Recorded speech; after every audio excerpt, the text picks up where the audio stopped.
Today, 5th August 1977, continuing the talk on Chapter 2 of Volume 2 of Life Divine. We were speaking last time of the divine reality in form and without form. We noted that form and name have importance of their own, and form is not something fortuitous, but it is a design revealing secret values of a thing. And also, name is not just a word, but a signification of the total of power, quality, and character of the reality that is signified by it. Another set of oppositions that the mind is confronted with is the infinite and the finite. If the reality is infinite, why is it that we do not see the infinite at all, but everywhere we see only the finites? And if infinity is the character of the reality, how did finite things ever come to be? The logical mind finds it difficult to accept, understand that the infinite is infinite because it has the capacity, the power to limit itself wherever it chooses, in whatever manner it wills, without forfeiting its boundlessness. You cannot bind, constrict the reality to be always in a status of infinity. It is its hallmark of the freedom that when it chooses, it can demarcate certain portions of itself and still remain the same. That is what Sri Aurobindo calls the mathematics of the infinite, which is celebrated in a most oft quoted verse in the Upanishads. That is complete and this is complete. Subtract the complete from the complete is the remainder. For your information, I may say that in the original Sanskrit verse, there is one more phrase, and that is complete and this is complete.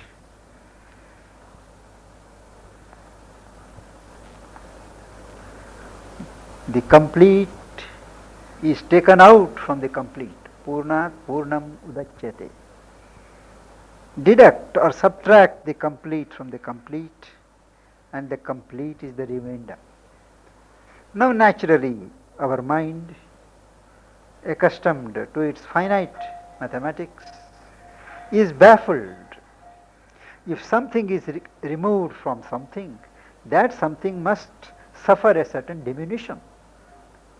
But the reality is, it does not suffer a diminution. It remains what it is. And here in the adds, to sum up this characteristic, that creation adds nothing to the infinite. Creation adds nothing to the infinite. It is not something that has come to be which was not there.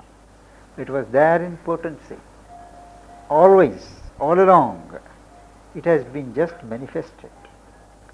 So it does not add to the infinity, because the infinity, by the very definition of the term, includes all that can possibly be.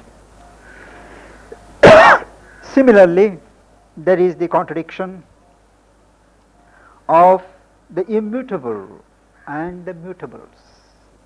The reality is immutable, silent, static, everybody can understand. But how have so many mutable forms come to be against that background?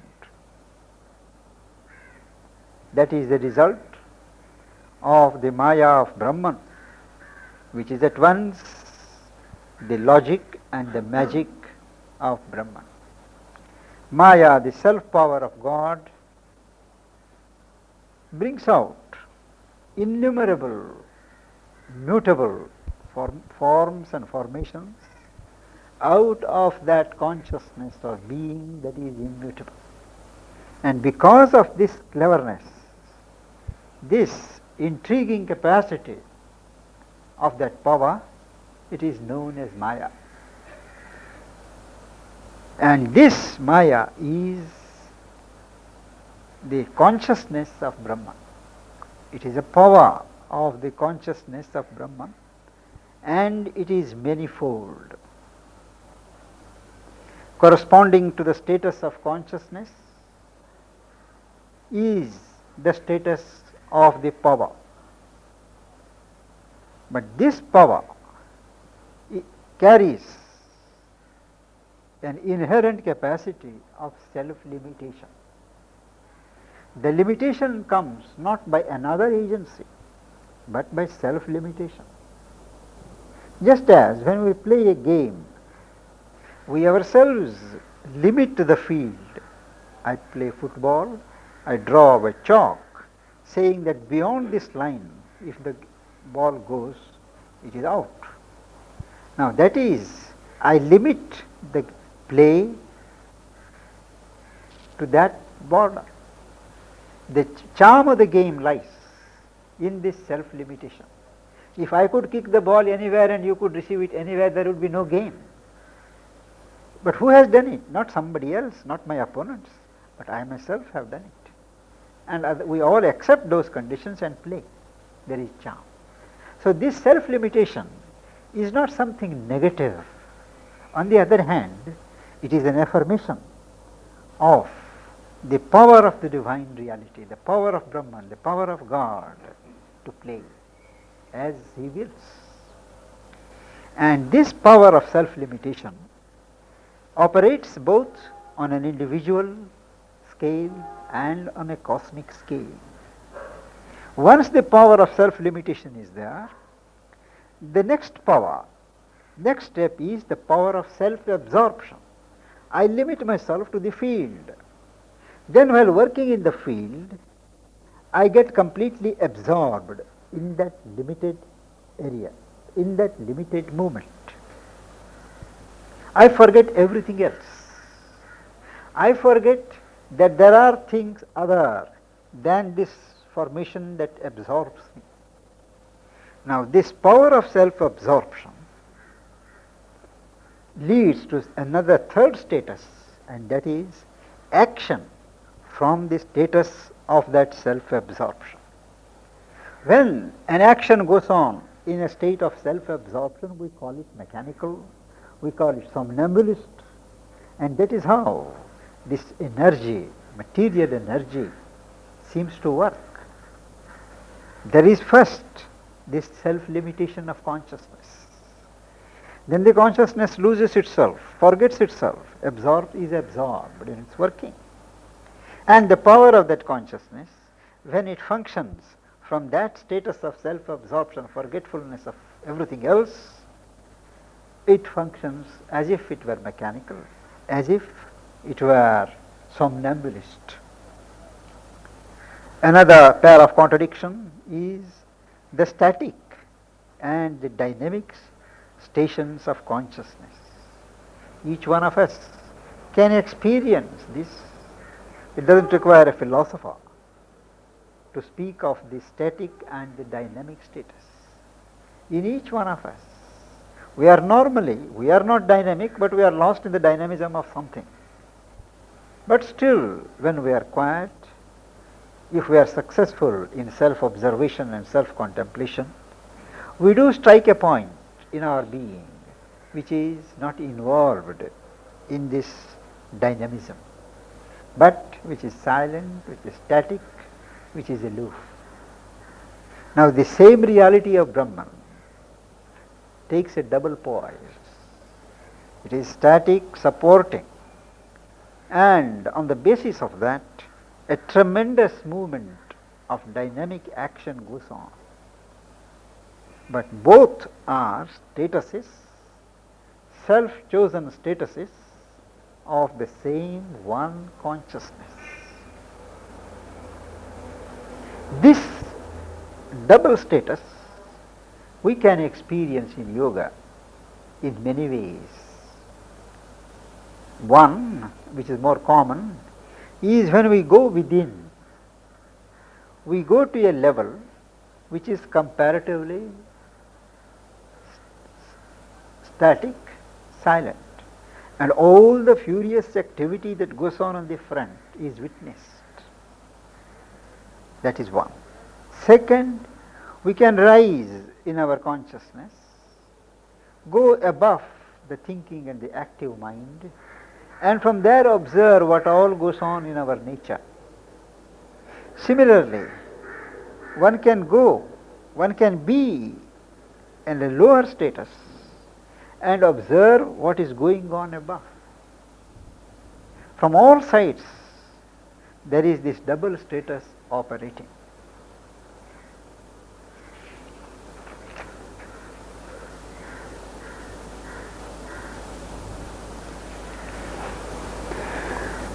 After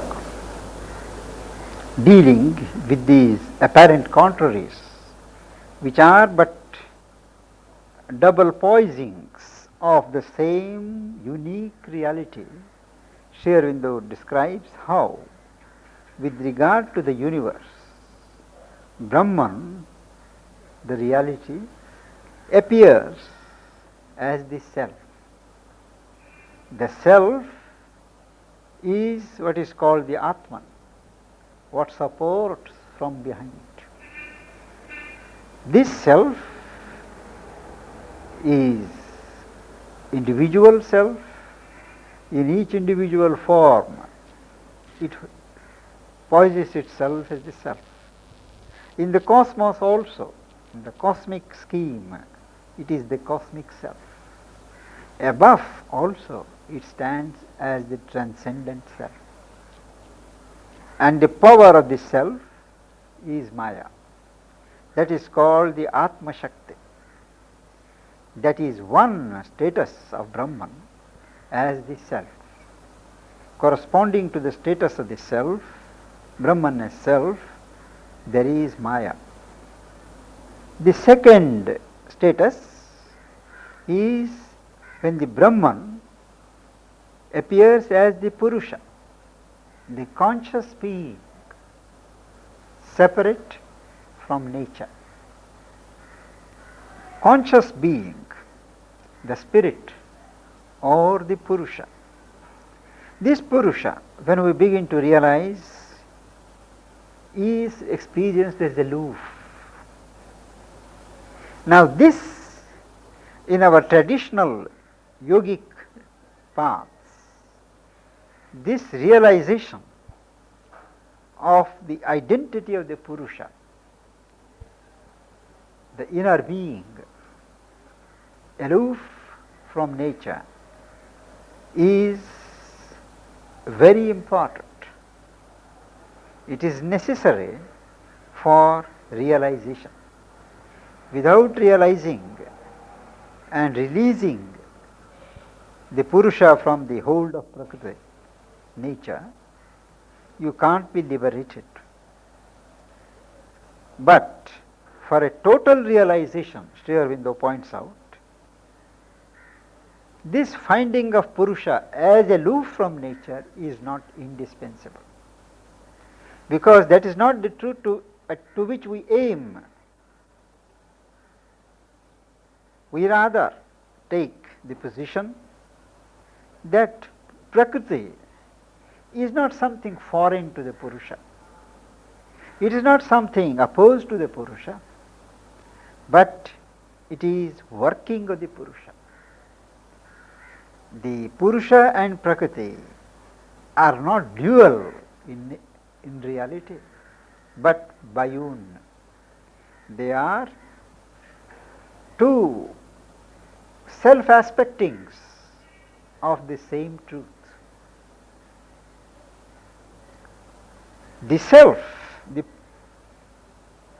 not only does not only support from behind, but also constitutes and identifies itself with its becomings in nature. So, we are not striving at a complete severance of the Purusha from the Prakriti, but realize that the self also constitutes and identifies itself with the becomings in nature.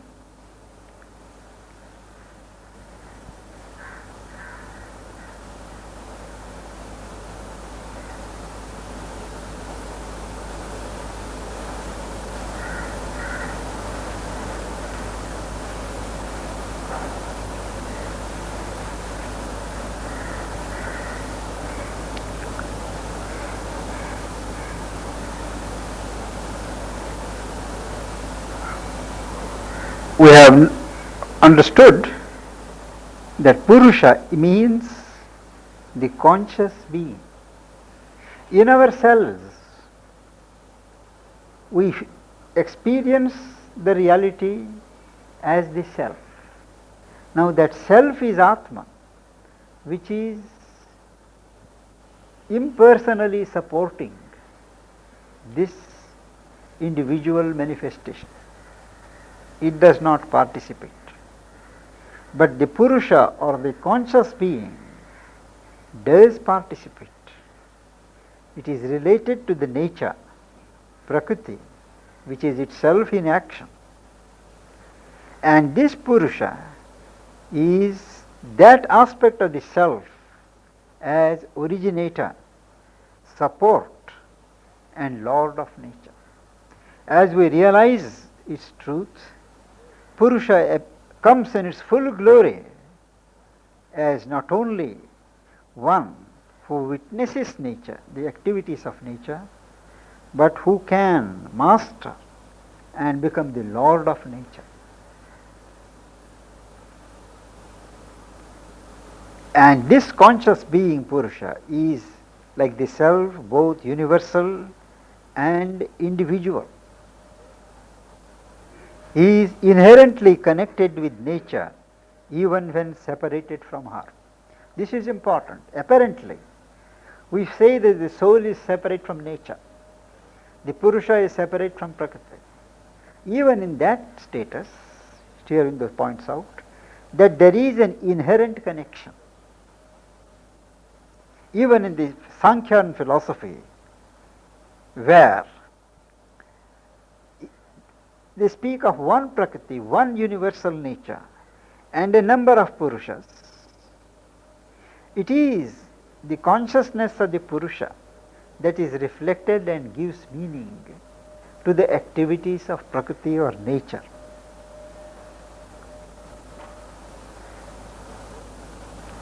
And it is in the course of evolution that the position goes on shifting from being subject to nature.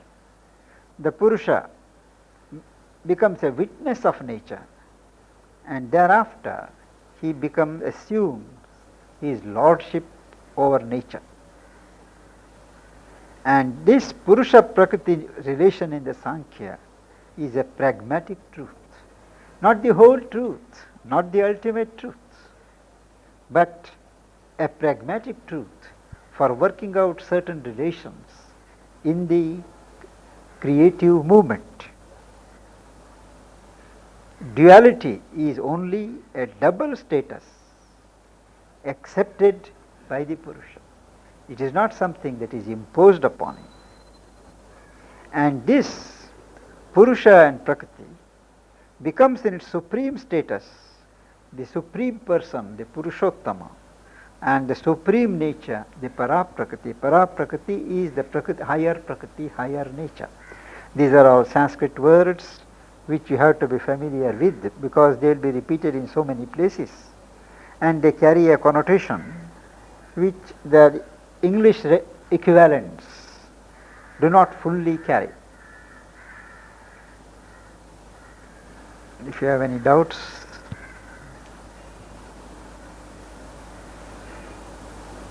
I wondered, because there was in the beginning one quotation out of old scriptures where it was said that the manifestation has no beginning, it was always. And I wondered why then Mother had said how this manifestation came to be, how first matter and then consciousness was absorbed in matter, and then how it evolves. So when there was never a beginning, then how can one have that?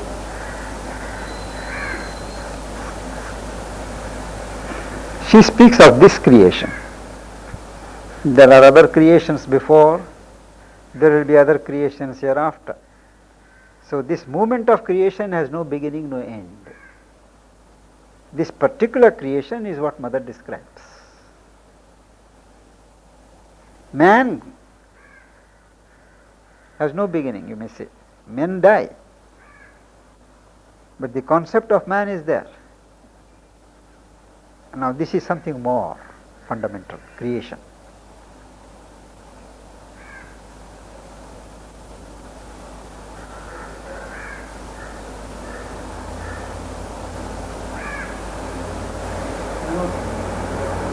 The way creation is described in this chapter, in a way that creation is the wrong word, and it's manifestation, because it comes out. The whole Christian tradition, Judeo-Christian tradition, which I studied as a student at one time, it makes it look so adolescent, because all the problems in theology what comes from this idea of God making something, and then he either has to be above it or beside it, or all the problems of natural evil, and all those things come from that. Just because they have him making a toy instead of this. It's very interesting.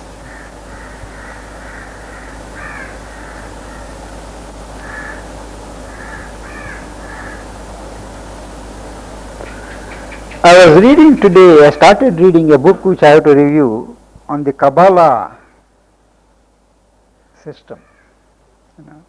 There I read 2 pages, a strange similarity to this.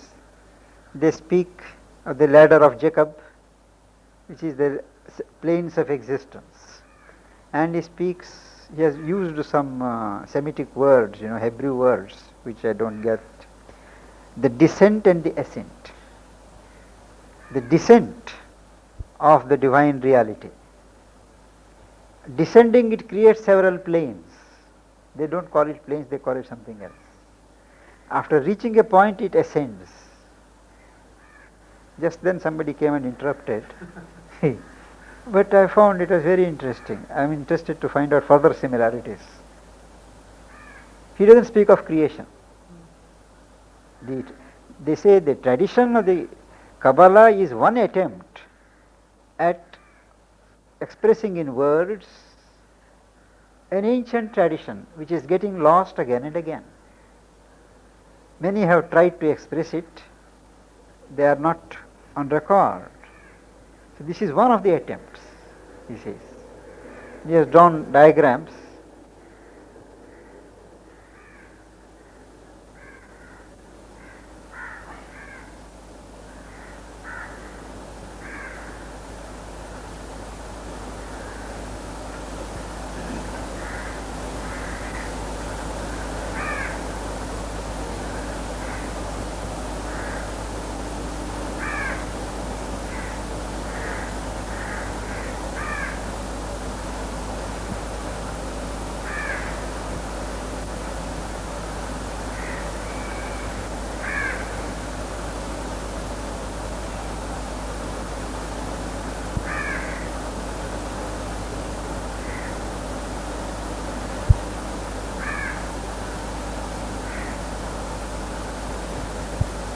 No questions. So I would ask a question. There was an article reproduced in one of the Indian papers from, I think, Washington Post, that was one Aaron Stern. He was one of the survivors of the German brutality during the Second World War, and somehow he managed to escape and he reached the United States. But he is an invalid. He has become an invalid. He has got cancer of the lungs and he has undergone something like 170 operations. So he is unemployed and unemployable. So that gentleman, he got a daughter in 1954 or something like that, 55, Edith. The day the daughter was born, he called a press conference. But only 2 people came, correspondents. So he announced to them that he is going to make his daughter a perfect individual, a genius. And he started working. On the very first day, as soon as the eyes started focusing, about trying to focus, he had certain special pictures made in colors, letters, alphabets, animals and all that. He would hold before the child's eye. Then he stopped all kinds of noise and all that in his house and put on only classical music. He found his wife was indulging in very wasteful movements while feeding the baby. So he took over charge and he started himself, because he was all the while at home, you see. He was feeding the child himself. And then not a moment was allowed to be lost even in that young age. Everything purposive, everything purposive. When she started growing, he would take her for walks, and each exercise in the walking was an exercise in architecture. He would explain to her why this building is built like that, what is the meaning, roads, civic system, everything. So by the time the child was 5, she had read the Encyclopedia Britannica. And by the time she was 15, she was teaching mathematics at the college level. So now she is 22 or 25. Her IQ is 200, whereas normally an IQ of 150 is considered to be a genius. So he called the press people and said, look, this is what has happened. There has been a total educational immersion. And he said, it is not because of my daughter. You give me any person at birth, and I am not sure whether he demonstrated it or is on the way to demonstrate that he can do it. He said, even if you get me children from Philippines, and I will show. You have to work. Now, the question that has been raised by the writer is this right? Or should children be allowed to play, to have time on their hands, to run about and grow what they call in a natural way? Or should they be forced like this, conditioned and converted into a genius maybe, but are they happy? So now what do you say to that? I just want to know, you already have an opinion, don't you? Yes. I have written it.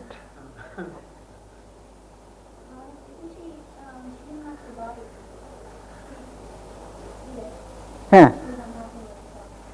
There he gives it looks that she is not happy.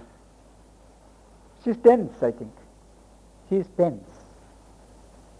Possibly something is lacking.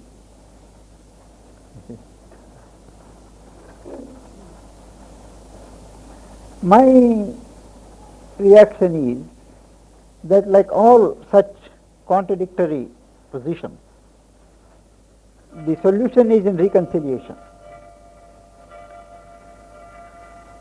There are times, periods, when you have to have an intensive training.